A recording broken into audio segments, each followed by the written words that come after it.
एक मारवाड़ी होता है घूमने का बड़ा शौकीन। और एक बार वो घूमते घूमते एक ऐसे राज्य में पहुंच जाता है जहां पे यह प्रथा होती है कि एक हाथी आता है और जिसके गले में माला डालता है वो 5 साल के लिए राजा। और इत्तेफाक से वो हाथी इस मारवाड़ी के गले में डाल देता है। ये बोलता है मेरे को कहाँ फंसा दिया, मैं तो घूमने वाला हूँ।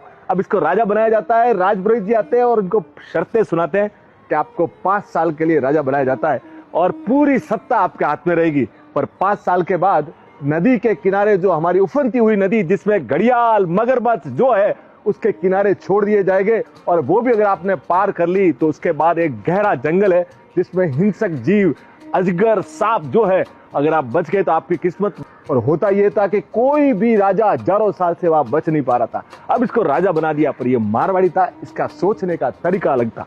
अब इसने क्या किया, हर साल जो कमाई आती थी उसमें 51% लोगों का भला करना चालू किया। और 49% में पहले साल उसने उसके ऊपर पुल बनाया। दूसरे साल वापस 51% पब्लिक के लिए खर्चा किया और पूरा का पूरा जंगल साफ करवा कर वहां खेती के लिए जमीन तैयार की। और तीसरे साल लोगों को वहां बसाना चालू किया, कॉलोनियां बनवाई। और चौथे साल अपने लिए एक महल बनवाया। और 5वें साल उस बंदे ने यह किया कि अपने जीवन भर के लिए जो व्यवस्था चाहिए वो कर दी। अब जैसे ही 5 साल पूरे हुए, 5 साल हजारों साल से जो भी राजा आता था वो 100% पूरा का पूरा ऐश मौज करता था कि उसको मरना है। ये मारवाड़ी अकेला आदमी था जिसने 51% पब्लिक के लिए किया। तो पब्लिक बड़ी खुश थी, इसको छोड़ने आई। उनके आंखों में पानी था कि ये बंदा बेचारा मारा जाएगा। और जब वहां देखते हैं, पहुंचते कि यार इतना बड़ा पुल बन गया, और ये शांत और मुस्कान से उनको टाटा बाय बाय करता है और पार हो जाता है और मस्ती से जी लेते।